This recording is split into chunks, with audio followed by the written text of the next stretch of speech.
Abra comigo sua Bíblia em João, capítulo de número 13, versículo de número 1.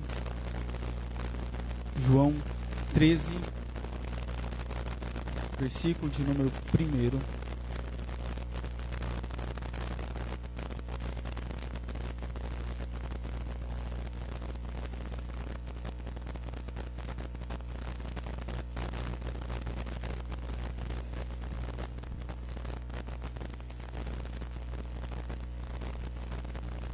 Diz assim a palavra do Senhor. Versículo 1.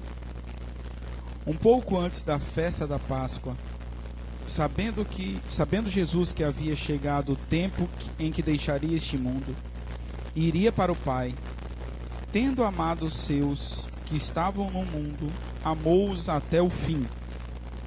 Estava sendo servido o jantar, e o diabo já havia induzido Judas Iscariotes, filho de Simão, a trair Jesus. Jesus sabia que o Pai havia colocado todas as coisas debaixo do seu poder e que viera de Deus e estava voltando para Deus. Versículo 4. Assim, levantou-se da mesa, tirou sua capa e colocou uma toalha em volta da cintura. Depois disso, derramou água numa bacia e começou a lavar os pés dos seus discípulos, enxugando-os com a toalha que estava em sua cintura. Chegou-se a Simão Pedro, que lhe disse: Senhor, vais lavar os meus pés? Versículo 7. Respondeu Jesus: Você não compreende agora o que estou lhe fazendo. Mais tarde, porém, entenderá. Disse Pedro: Não, nunca lavarás os meus pés. Jesus respondeu: Se eu não os lavar, você não terá parte comigo. Respondeu Simão Pedro: Então, Senhor, não apenas os meus pés, mas também as minhas mãos e a minha cabeça. Versículo 10. Respondeu Jesus: Quem já se banhou precisa apenas lavar os pés. Todo o seu corpo está limpo. Vocês estão limpos, mas nem todos. Pois ele sabia quem iria traí-lo, e por isso disse que nem todos estavam limpos. Quando terminou de lavar-lhes os pés, Jesus tornou a vestir sua capa e voltou ao seu lugar. Então lhe perguntou: Vocês entenderam o que eu fiz? Vocês me chamam mestre e senhor, e com toda razão, pois eu o sou. Pois bem, se eu, sendo senhor e mestre de vocês, lavei-lhes os pés, vocês também devem lavar os pés uns dos outros. Eu lhes dei o exemplo para que vocês façam como lhe fiz. Digo-lhes verdadeiramente que nenhum escravo é maior do que o seu senhor, como também nenhum mensageiro é maior do que aquele que o enviou.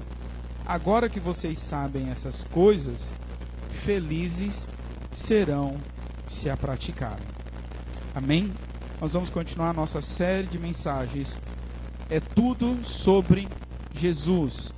E hoje nós vamos meditar no seguinte título: Jesus, o Deus que lava os pés dos discípulos.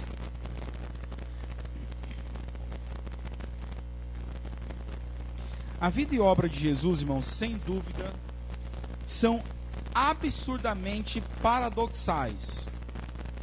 Não há nada mais contrário à lógica e aos padrões humanos do que a encarnação de Deus. Não são poucos os fatos em relação à vida e obra de Jesus que estão nessa condição. Nascer de uma virgem é algo paradoxal. Curar um cego de nascença é algo paradoxal. Andar sobre o mar, sobre as águas, é algo paradoxal.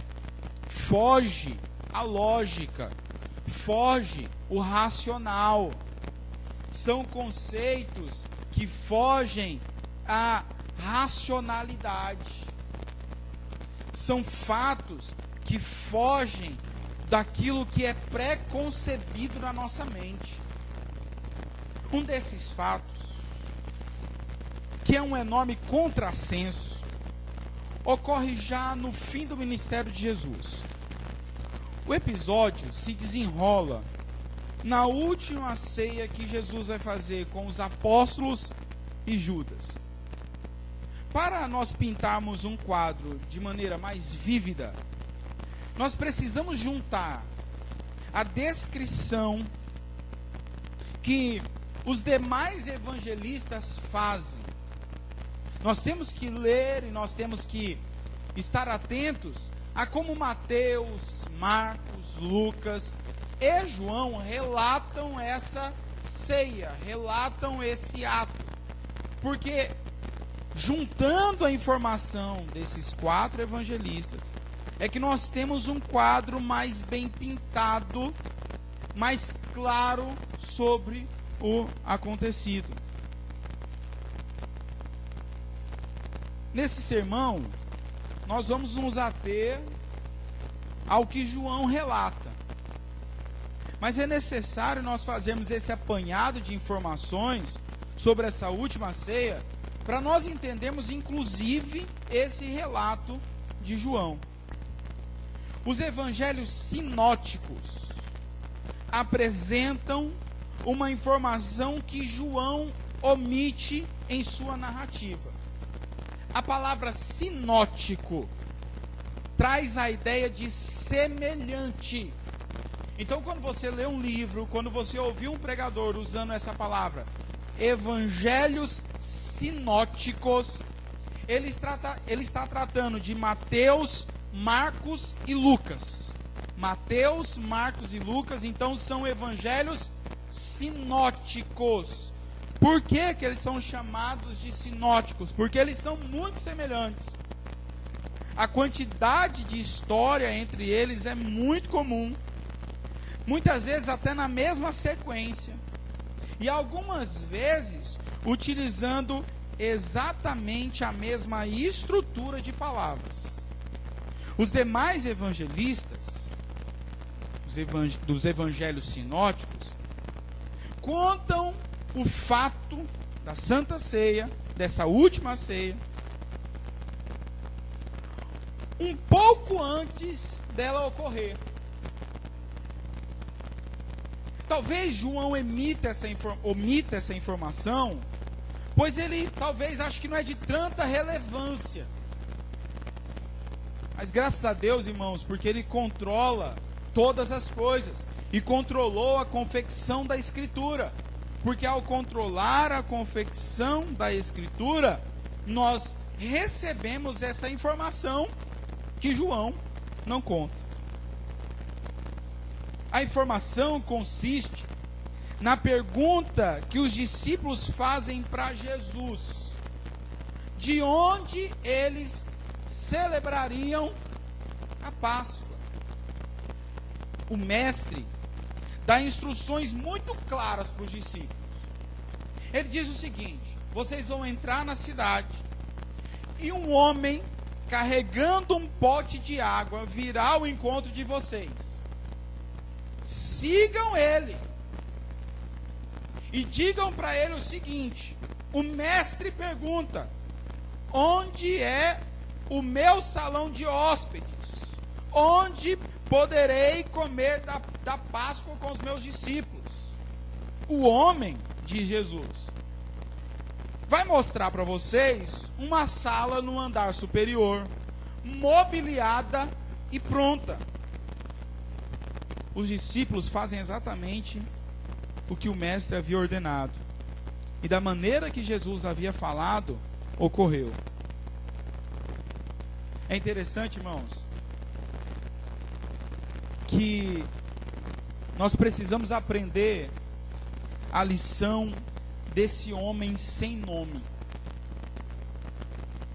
Jesus diz que é um homem com um pote de água.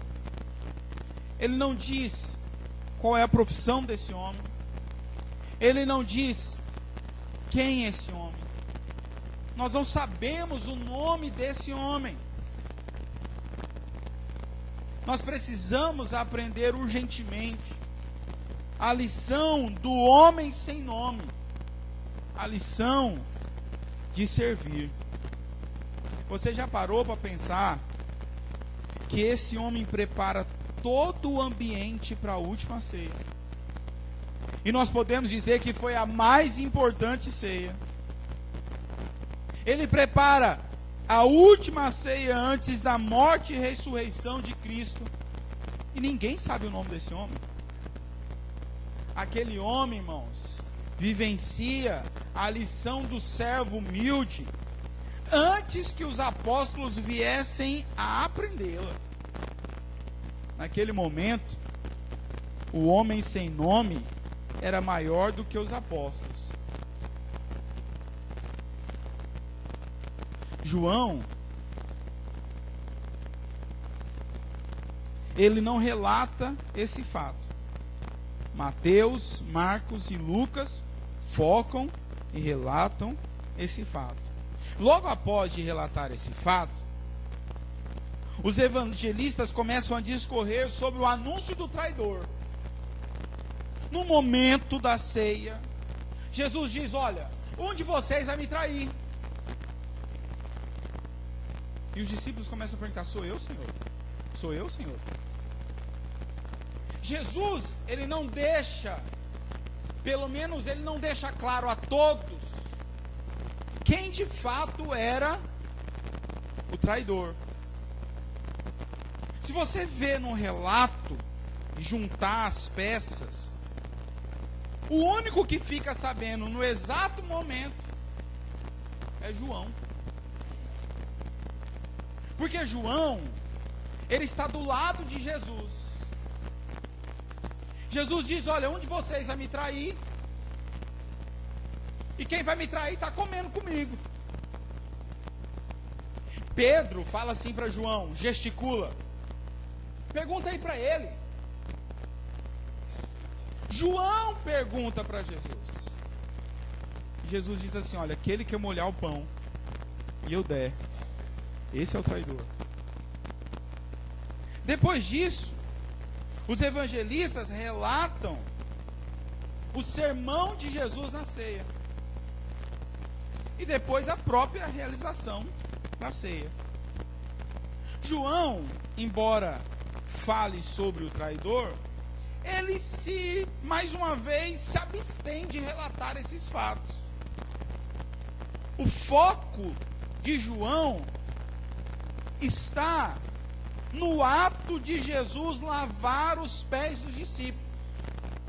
É apenas João que conta essa passagem. Os outros evangelistas não contam.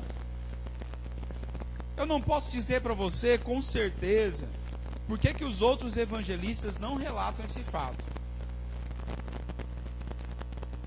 Mas eu peço permissão para conjecturar nessa noite que o motivo que levou os outros evangelistas a não relatarem o ato de Jesus lavar os seus pés foi o fato deles estarem com as suas mentes mergulhadas na discussão tola de quem era o maior. Eles estavam discutindo. Eu sou maior. O outro, não, eu sou maior. E eu fico imaginando os argumentos dele. Não, eu sou maior porque Jesus me chamou primeiro. É como alguns crentes que acham que são mais crentes porque tem mais tempo de crente do que o novo convertido. E na maioria das vezes parece que as coisas é meio invertida. Eles estão discutindo quem é o maior. Jesus vê a discussão, em silêncio pega uma toalha, coloca na cintura, pega uma bacia.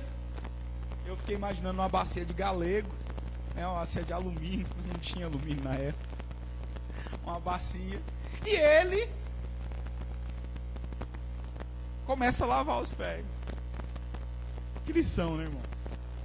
Os caras estão discutindo quem é o maior, e o maior vai lavar os pés. João fica focado nisso. João relata que Jesus se levanta, tira a sua capa, coloca a toalha em volta da cintura e começa a lavar os pés dos discípulos. Depois de lavar, ele enxuga os pés dos discípulos. Quando ele está lavando os pés dos seus discípulos, Jesus também afirma que eles não entendiam naquele momento, mas que ainda entenderiam, especialmente Pedro. Pedro era o mais afoito dos apóstolos, e logo se precipita em dizer: nunca me lavarás os pés. Imagina, Jesus, que tu vai lavar meus pés. Jesus responde: se eu não os lavar, você não terá parte comigo. Ao terminar de lavar os pés de todos os que estavam ali, inclusive de Judas, lavar os pés de João, irmãos, não é difícil, ou não é tão difícil. Mas lavar os pés do traidor, meu irmão, lavar os pés de quem arma contra a gente. Mas Jesus lava inclusive os pés de Judas, mesmo sabendo que momentos depois, esse mesmo Judas haveria de concluir o plano de traição que ele já havia traçado. Jesus volta para a mesa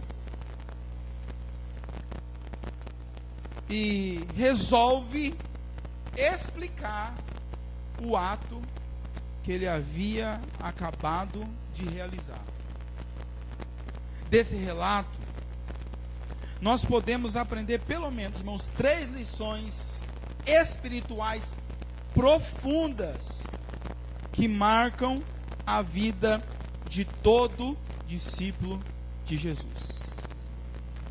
Nessa noite, ao analisarmos essas lições, ao analisarmos essas características, ao analisarmos essas marcas, nós também poderemos chegar à conclusão se somos discípulos de Cristo ou não. Nós poderemos chegar à conclusão se de fato nós podemos dizer que Cristo já nos lavou. E eu te convido a você fazer essa análise da tua vida. É você fazer esse exame da tua vida nessa noite. E a primeira lição espiritual que nós podemos aprender é que a purificação é uma condição sem a qual não podemos pertencer a Cristo. Olhe comigo o versículo de número 6 ao 8. Diz assim o texto: chegou-se a Simão Pedro, que lhe disse: Senhor, vais lavar os meus pés? Respondeu Jesus: você não compreende agora o que eu estou lhe fazendo, mais tarde, porém, entenderá. Disse Pedro: não, nunca lavarás os meus pés. Jesus respondeu: se eu não os lavar, você não terá parte comigo. A purificação é uma condição sem a qual não podemos pertencer a Cristo. Que situação inusitada. O mestre, com a toalha na cintura e a bacia nas mãos, inclina-se para lavar os pés dos discípulos. Aqueles homens estão aturdidos. E por estarem tão assustados, tão espantados com o que estava acontecendo, eles silenciam. Eles ficam em silêncio, vendo esse desenrolar desse ato do mestre. Todos em silêncio, sem entender. Todos menos Pedro, o afoito Pedro. Quando Jesus chega até Pedro, houve desse discípulo a seguinte indagação: Senhor, vais lavar os meus pés? Você vai lavar os meus pés? sentido dessa pergunta, irmãos, o que você pensa que está fazendo? Onde já se viu o mestre lavar os pés? Lavar os pés, irmãos, era um serviço de um trabalhador, vamos dizer que era um trabalhador ralé. Imagine, irmãos, as ruas daquele tempo. Imagine andar naquelas ruas.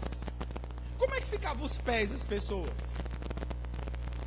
Eu tenho certeza que você já foi pobre igual eu no passado, né? Agora a gente é mais pobre, né? Mas no passado a gente usava a chinelazinha havaiana, né? Agora a gente usa as coisas mais especial. E a gente pegava a chinelinha havaiana, né? E suava o pé. Aí criava aquele lodinho. Aí chegava em casa, tava no dedão, né? Com aquele lodinho no dedão. Eu sei que vocês já foram pobres. Hoje você usa quena. Enricou.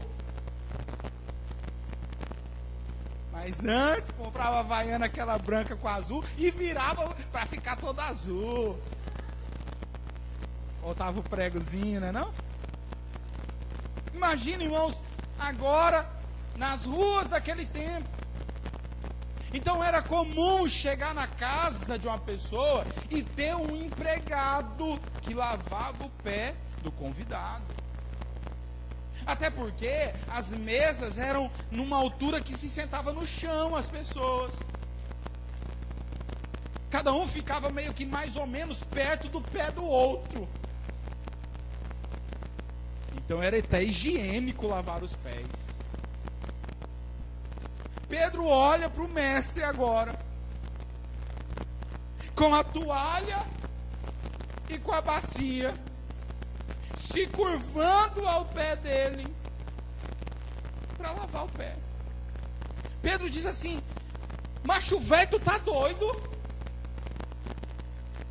Nunca você vai fazer um negócio desse. Eis o impetuoso e ousado Simão falando sem pensar. Jesus diz: olha, Pedro, se eu não lavar os teus pés, você não tem parte comigo.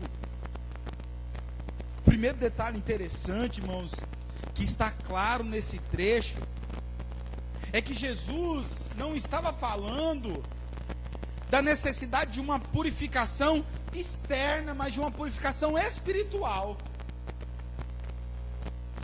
Isso pode ser bem observado quando nós ouvimos a resposta profunda que Pedro ouve de Jesus no versículo de número 8. Jesus diz: se eu não os lavar, você não tem uma parte comigo. Obviamente, irmãos, não era uma limpeza física que tornava os discípulos dignos de terem comunhão com Cristo. Nesse sentido de purificação, até um mendigo pode ter comunhão com Jesus. Aqui não há, irmãos, um padrão físico. Aqui, irmãos, não há um padrão social. Aqui não há, irmãos, um padrão financeiro. Aqui não há um padrão estético. São essas coisas, irmãos, que nos movem. Padrão social, padrão financeiro, padrão estético, padrão físico. Não há um estereótipo padronizado para se ter comunhão com Cristo. Portanto, o mendigo pode ter comunhão com Jesus, quando um religioso de terno e gravata pode estar distante do mestre. Nesse sentido, não há, irmãos, um padrão físico para se ter relacionamento com Jesus. Você pode ser um gótico metaleiro e mesmo assim ter comunhão com o Mestre. Jesus, irmãos, está se referindo à purificação dos pecados. Essa era a realidade espiritual que o ato humilde de lavar os pés tinha a intenção de simbolizar. A prova que Jesus estava falando de uma purificação espiritual se encontra no versículo de número 10, quando Jesus diz assim: quem já se banhou precisa apenas lavar os pés, todo o seu corpo está limpo. Vocês estão limpos, mas nem todos. Judas não estava limpo. Ele havia acabado de lavar os pés, de modo, irmãos, que estavam limpos num sentido exterior e físico. No entanto, o apóstolo João diz no versículo 11: pois ele sabia quem iria traí-lo, e por isso disse que nem todos estavam limpos. O contraste que Jesus propõe está relacionado com a purificação externa e interna. Assim, você pode se vestir como crente, estar numa igreja de crente e ainda não ter o seu interior purificado.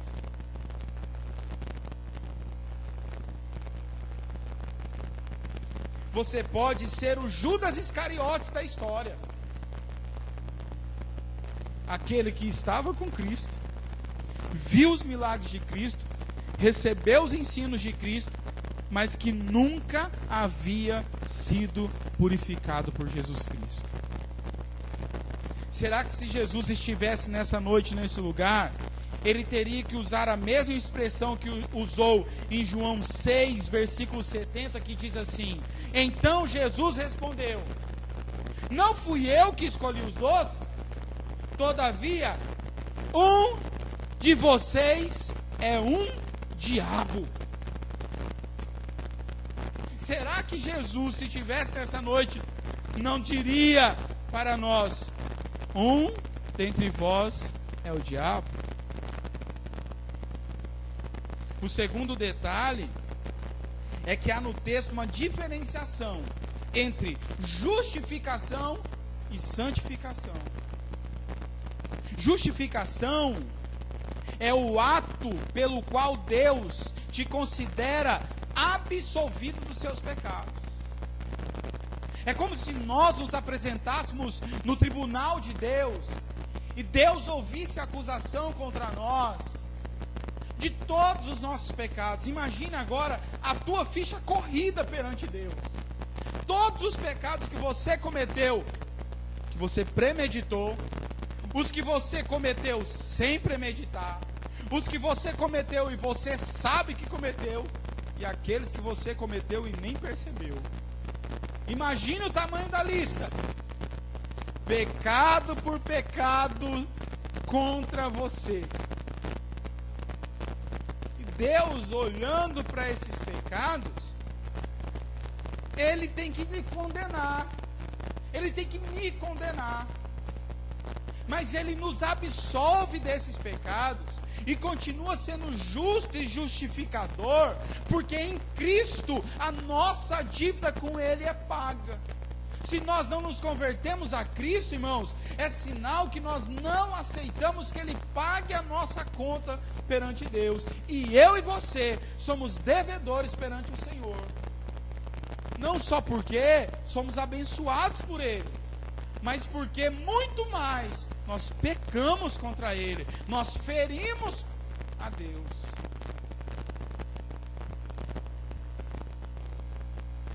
Há uma diferenciação no texto, então, entre justificação e santificação. Justificação é o ato que Deus te declara absolvido dos seus pecados, e ele ocorre de uma vez por todas. A santificação é o ato que Deus trabalha no nosso caráter. E isso é um processo. Não acontece do dia para a noite. É por isso, irmãos, que eu vejo muitas vezes as pessoas exigirem por exemplo, de um novo convertido, que ele tem atitudes que ainda ele está sendo trabalhado por Deus. Nós podemos observar essa verdade, dessa distinção entre justificação e santificação nesse texto, no versículo 9 e 10, quando Jesus diz assim: respondeu Simão Pedro, então Senhor, não apenas os meus pés, mas também as minhas mãos e a minha cabeça. Respondeu Jesus: quem já se banhou precisa apenas lavar os pés, todo o seu corpo está limpo. Vocês estão limpos, mas nem todos. Jesus essa noite falaria a mesma coisa neste lugar. Vocês já estão limpos, mas nem todos. A afirmação de Jesus é interessante.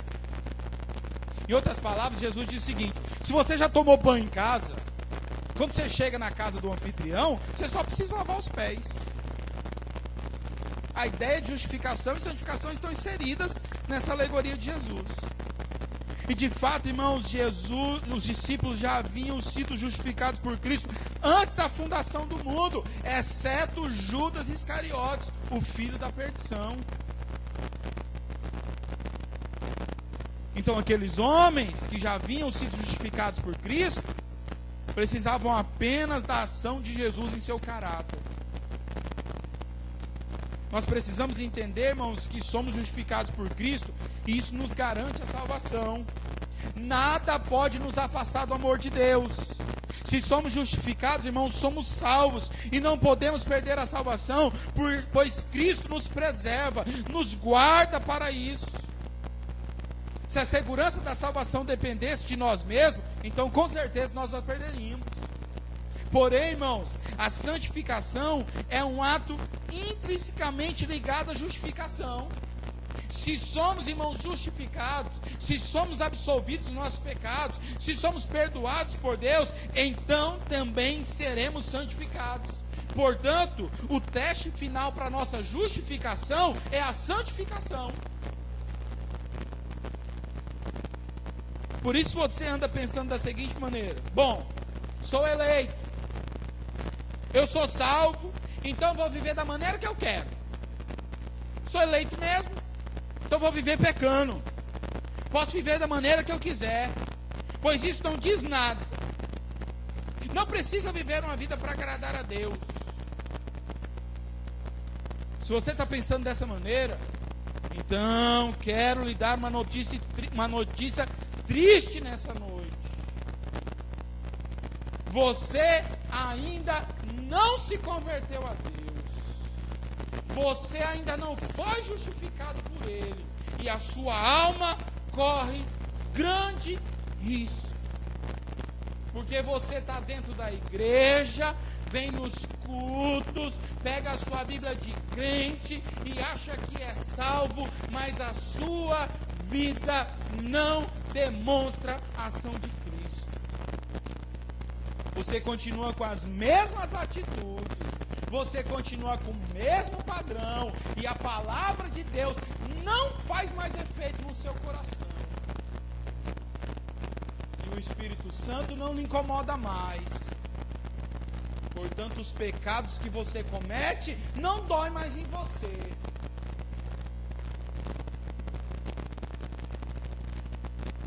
Quem não busca a santificação declara em alto bom som: eu estou indo para o inferno e continuarei aí, pois eu não sou um eleito.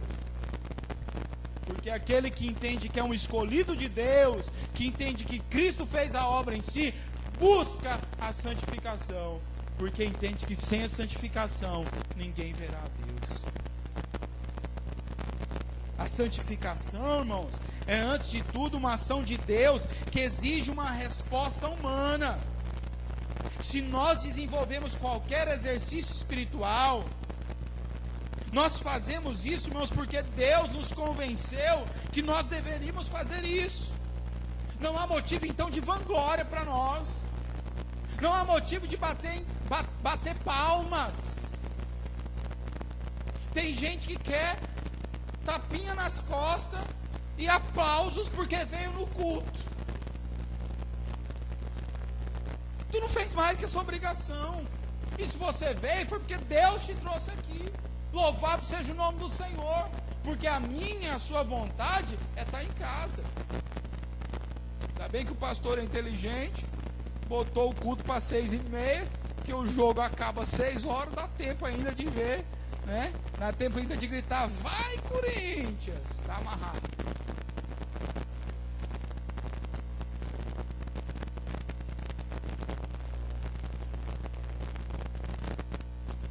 Eu ia falar assim que o Palmeiras ia ser campeão esse ano, mas mentir é pecado, né?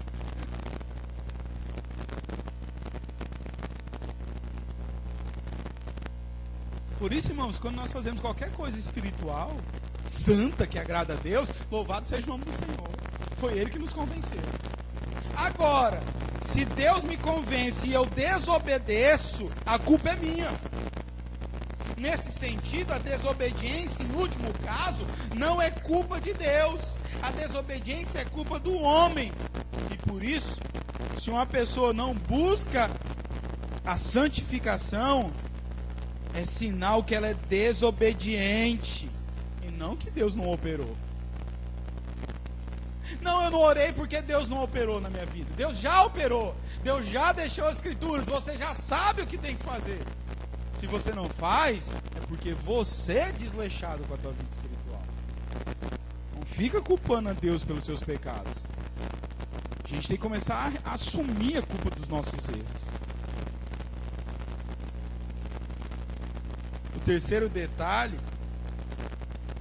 é que a recusa da purificação é uma atitude natural do ser humano, assim como a recusa da salvação pela graça. Tudo isso, irmãos, porque nós amamos o pecado, nós amamos o nosso orgulho.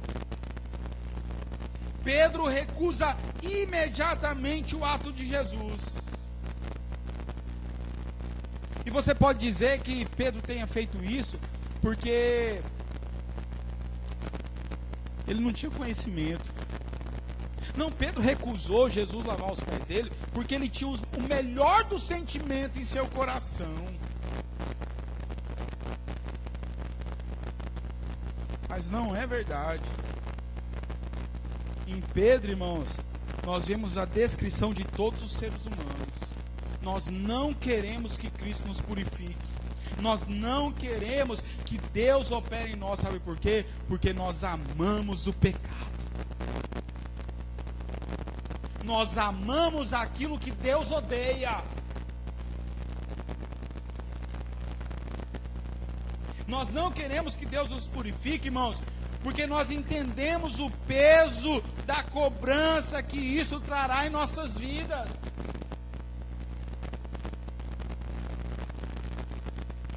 Muitos não querem que Cristo trabalhe em seu coração.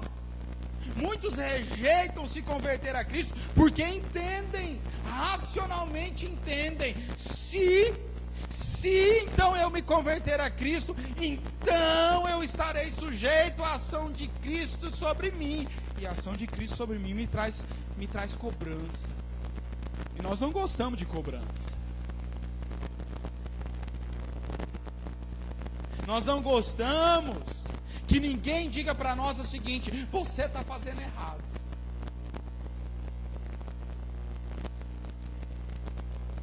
Olha o teu exemplo no teu trabalho.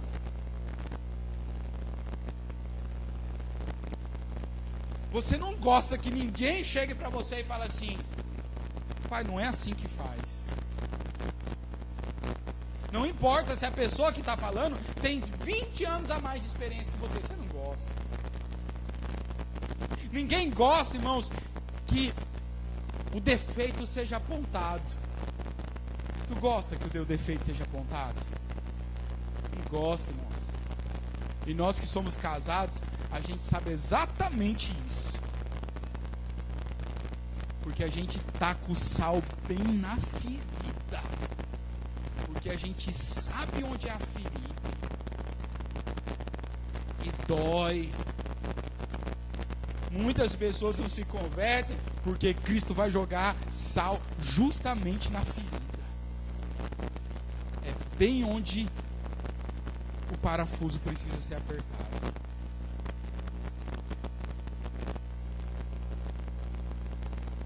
não queremos a purificação, pois ainda a gente não entendeu que ela é a marca distintiva daqueles que pertencem ao reino de Cristo. Você precisa da purificação que vem de Cristo, porque isso é a marca que te garante ser participante do reino.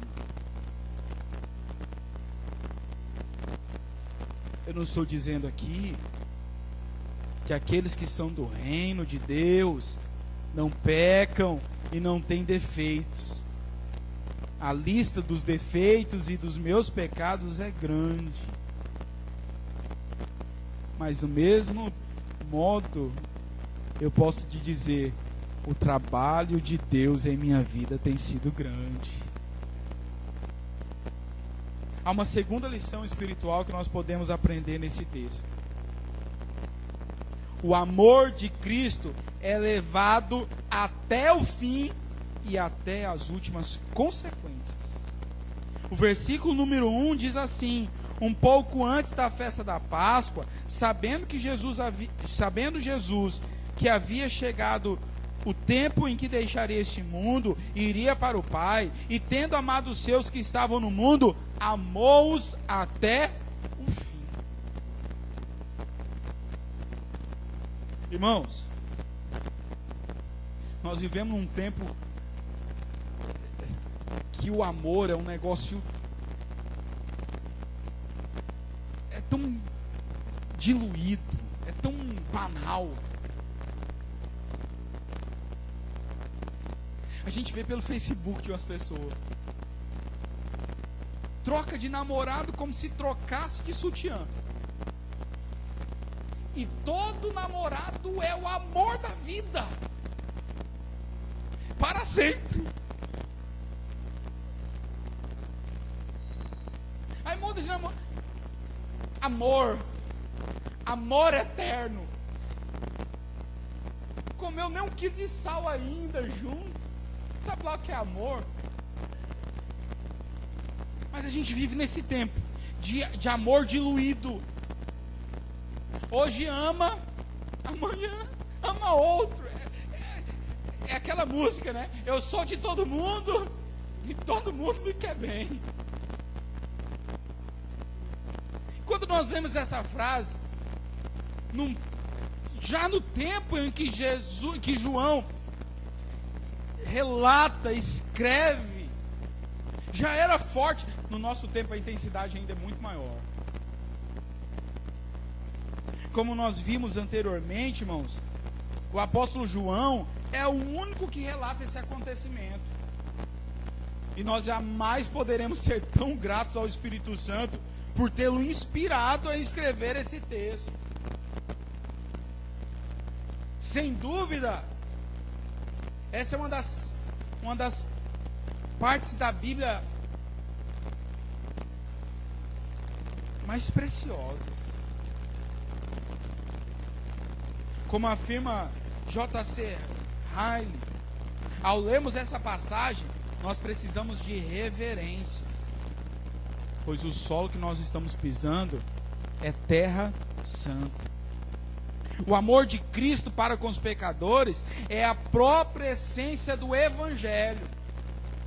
Ele nos amou, irmãos, e se preocupou conosco antes mesmo de o conhecermos. Ele nos amou, irmãos, ao ponto de vir ao mundo para nos salvar. Ele nos amou, irmãos, ao ponto de assumir a natureza humana, deixar a posição dele de Deus. Ele nos amou ao ponto, irmãos, de morrer pelos nossos pecados e levar sobre si todos os nossos pecados. O intenso egoísmo que há no nosso coração não pode compreender essa verdade. Você e eu, irmãos, achamos que compreendemos o amor de Cristo. Nós pensamos que entendemos esse amor, porque todas as vezes, irmãos, que nós pensamos no amor de Cristo, nós colocamos na balança o que nós entendemos sobre o amor. o que nós entendemos sobre amor, irmãos, está muito distante do amor de Cristo. Porque nós amamos as pessoas se elas fizerem isso por nós. Nós amamos as pessoas enquanto elas nos favorecem. Nós amamos as pessoas enquanto elas jogam no nosso time. Nós amamos as pessoas, irmãos, enquanto elas não nos traem. Nós amamos as pessoas, irmãos, enquanto elas fazem bem para nós. Mas quando elas deixam de fazer o bem, ou nos traem, ou viram as costas, ou se esquecem de nós, então nós não amamos mais. Parece que o nosso amor é medido pelo tanto que a pessoa vale. É por isso que quando a gente pensa no amor de Cristo, sempre a gente não entende ele perfeitamente.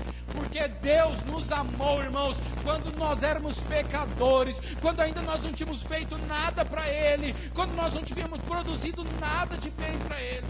Deus nos amou, irmãos, enquanto a gente peca contra Ele. Deus nos ama enquanto a gente continua virando as costas para Ele. Deus nos ama, irmão, sendo quem nós somos, tão pecadores, tão maus, tão cheio de iniquidade, tão cheio de mazela. O amor de Cristo, irmãos, é demonstrado nesse trecho de forma tão intensa que é possível até parece que é possível enxergar esse amor. Parece que é possível até tatear esse amor, de tão intenso que é o amor de Cristo relatado nessa passagem. Nós precisamos analisar só dois aspectos para percebermos esse amor. O primeiro aspecto é a afirmação de João: Jesus, tendo amado os seus que estavam no mundo, amou-os até o fim. O segundo aspecto é o próprio ato de Cristo de lavar os pés. Primeiro eu quero me ater com vocês na afirmação de João, que revela, em relação, a aquilo que Jesus fez, aquilo que Jesus, na verdade, aquilo que João falou sobre Jesus. João diz que Jesus amou os seus até o final. Jesus amou os discípulos, irmãos, apesar de saber perfeitamente que os discípulos estavam para abandoná-lo.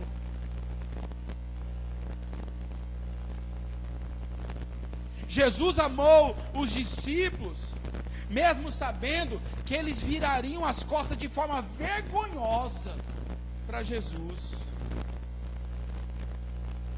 Nosso bendito Senhor não deixou de amar os seus discípulos, apesar de todas as suas imperfeições.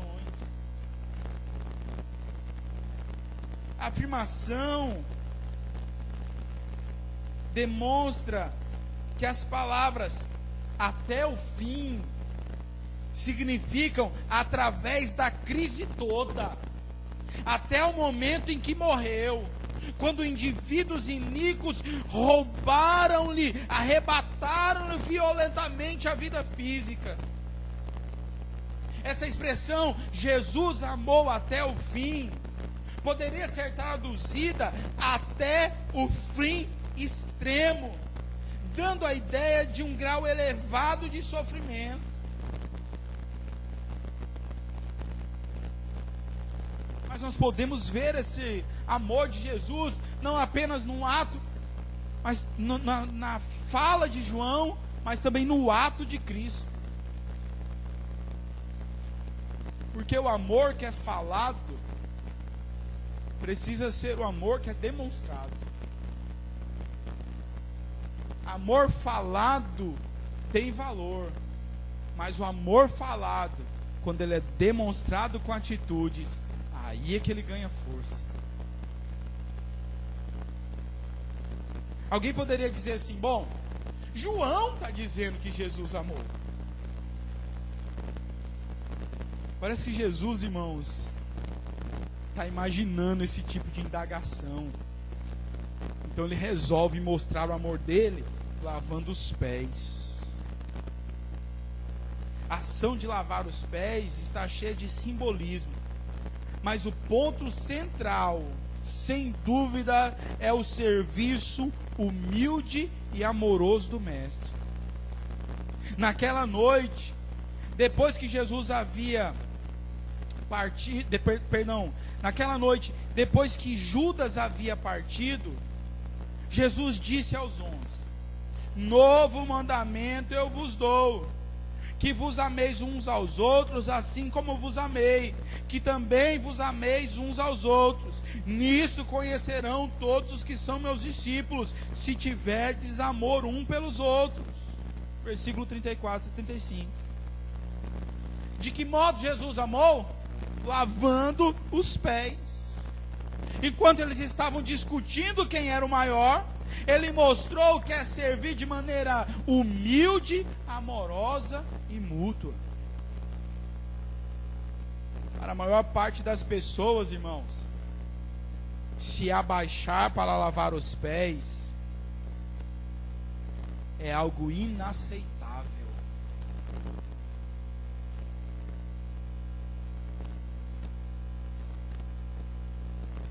E eu te provo, irmãos, que é algo inaceitável para nós.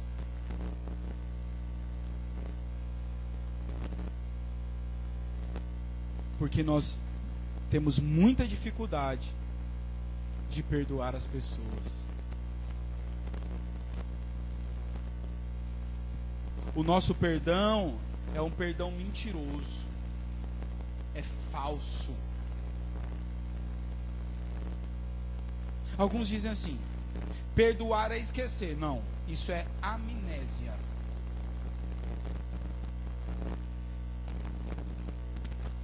Perdoar não é esquecer. Tu não bateu a cabeça e esqueceu.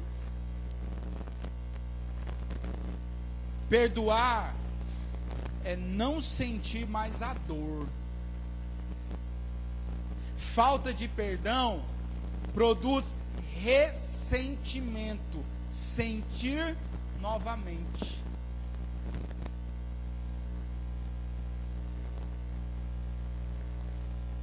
Eu operei de apendicite. Pensa na dor infeliz. E depois da cirurgia feita, eu não podia tocar onde havia sido feita a cirurgia, porque doía. As mulheres que fazem cesárea sabem o que eu estou falando. Se você tocar onde foi feito a cesárea, dói, está sensível, passa tempo para aquilo deixar de doer. Mas depois de um tempo, você olha, você vê a cicatriz, você toca e não dói mais. Isso é perdão. Você sabe por que, irmãos, que a gente não quer lavar o pé do outro? Porque isso é humilhante demais. Sabe por que nós não queremos perdoar? Porque a gente acha que é muito humilhante.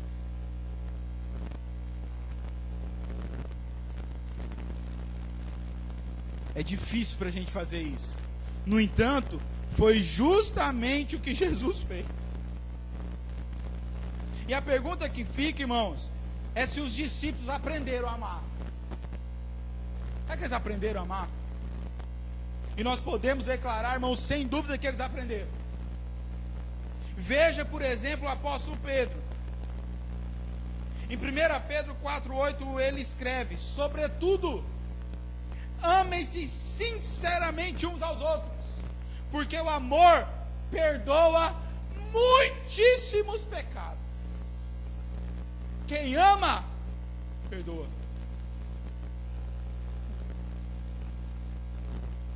E é interessante que Pedro diz assim, que são muitos pecados. Não são 1, 2 ou 3, são muitos pecados. Tem gente que precisa perdoar, irmãos. O pai, a mãe, Porque em 1915 precisa perdoar o esposo, a esposa.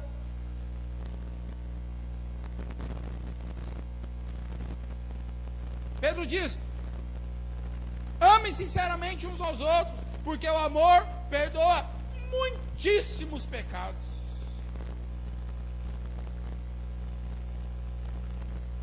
A NVI, a Nova Versão Internacional, traduz como amem-se sinceramente.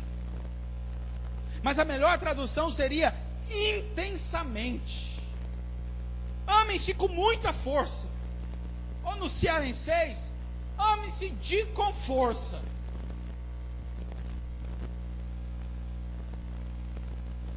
Pedro estava chamando os seus leitores a amarem as pessoas no máximo de suas capacidades.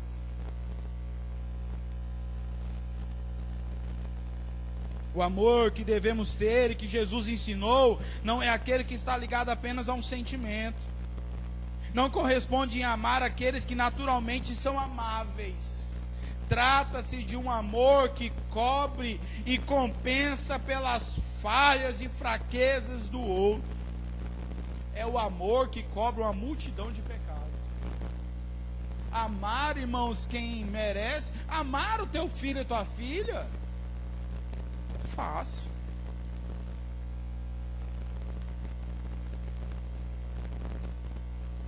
Eu quero ver você amar, e a quem nós devemos de fato mostrar esse amor é com quem não merece. Esse tipo de amor, irmãos, é o que lava os pés sujos de irmão. Foi essa lição que os discípulos aprenderam com o ato de Jesus. O ato de lavar os pés é uma demonstração de amor. É uma prefiguração do sacrifício que estava por vir. E sinceramente, irmãos, essa é a lição que a igreja precisa aprender. Pois com frequência nós observamos que as pessoas só amam aqueles que são amáveis. E assim a gente trata as pessoas como peças descartáveis. Não está me servindo mais, troca.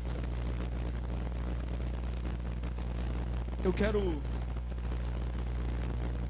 meditar numa terceira e última lição que nós podemos aprender nesse texto. A humildade servil é uma característica daqueles que são como Cristo. Versículo de número 13 diz assim: vocês me chamam mestre e senhor, e com toda razão, pois eu sou. Pois bem, se eu, sendo senhor e mestre de vocês, lavei-lhe os pés, vocês também devem lavar os pés uns dos outros. Eu lhes dei o exemplo para que vocês façam como lhes fiz. Digo-lhes verdadeiramente que nenhum escravo é maior do que o seu senhor, como também nenhum mensageiro é maior do que aquele que o enviou. Agora que vocês sabem essas coisas, felizes serão se as praticarem. Depois de acabar de lavar os pés de todos, tendo respondido à objeção de Pedro, Jesus tornou a vestir sua capa, retornou ao seu lugar à mesa. No versículo 7 ele diz que os discípulos não compreendiam, que Pedro não compreendia, mas que eles ainda iam compreender. E a fim de garantir essa compreensão, Jesus resolve ensinar-lhes não apenas com o ato, mas também através de suas palavras. Então Jesus diz a seus discípulos: vocês sabem o que eu fiz?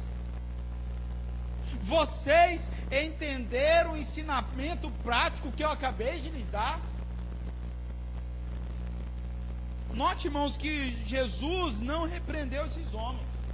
Ele não diz assim: que vergonha, vocês é que deviam ter lavado os meus pés, vocês deveriam lavar os pés um dos outros, e vocês deixaram que eu fizesse isso. Essa repreensão estava implícita. Mas às vezes, irmãos, é necessário a gente ser repreendido de forma explícita. Porque parece, irmãos, que nós somos meio lentos para aprender certas coisas.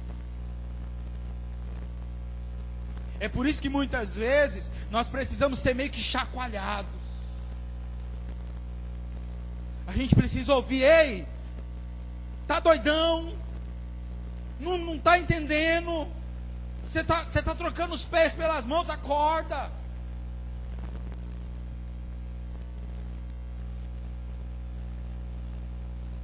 Essa repreensão, irmãos,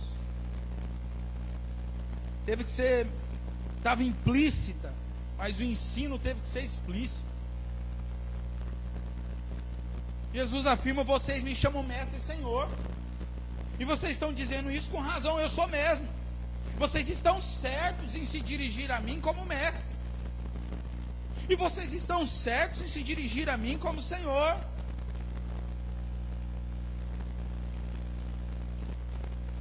Eu sou tudo isso, mestre e senhor, mas eu lavei os pés de vocês.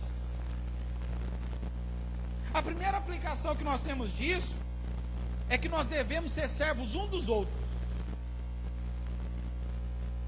Trata-se de um argumento do maior para o menor. Se eu sou o senhor e mestre e lavei os pés de vocês, então vocês podem lavar os pés um dos outros. Em outras palavras, Jesus estava dizendo assim: se eu sou o cara e lavei os pés de vocês, vocês que são uns zés, vocês que são uns nada, pode lavar o pé um do outro. Não vai lhe custar lavar o pé do outro, porque eu, sendo superior, lavei.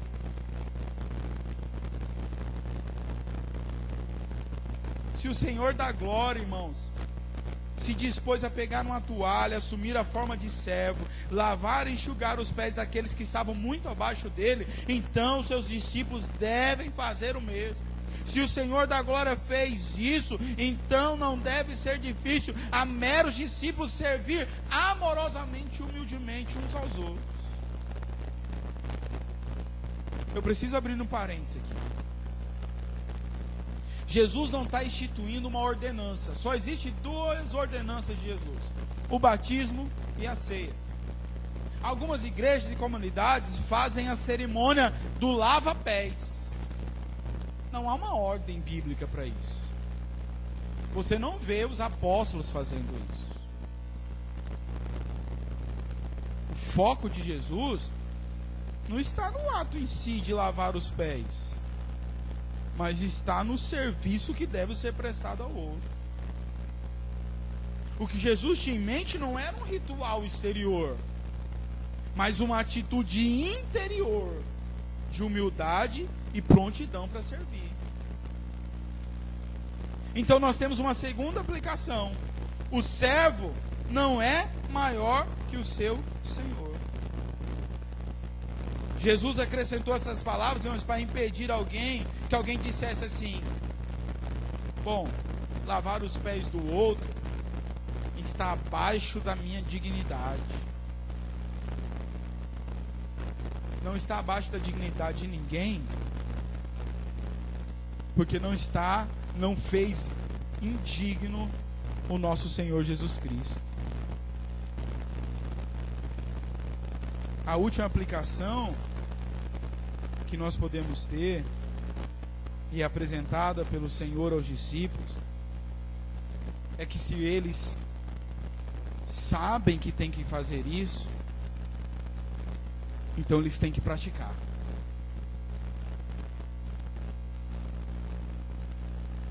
As palavras de Jesus, irmãos, são muito claras.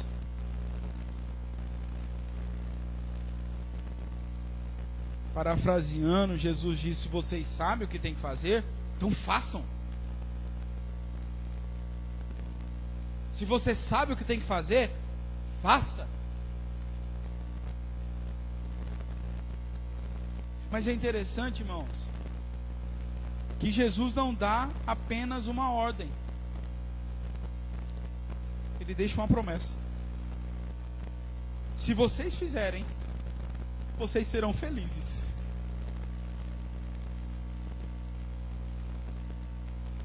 A felicidade aqui não está ligado ao fato de conquistar alguma coisa. A felicidade aqui está ligada à sensação inexplicável de satisfação.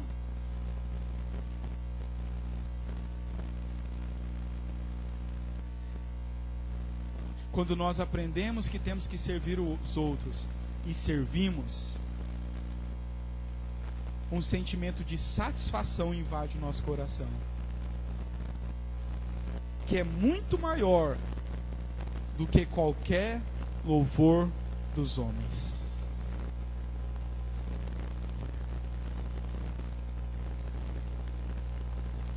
Jesus, o Deus que lava os pés dos discípulos, nos ensina que pureza, amor e humildade servil são marcas do Mestre.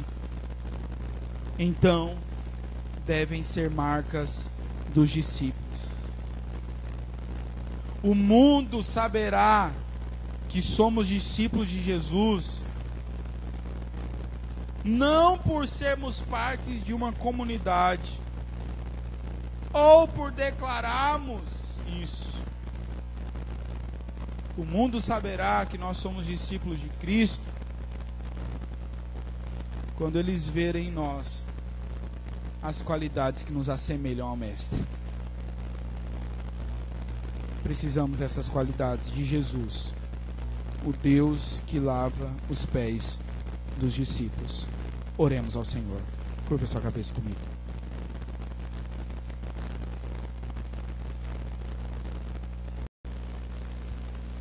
Abra comigo sua Bíblia em João, capítulo de número 13, versículo de número 1.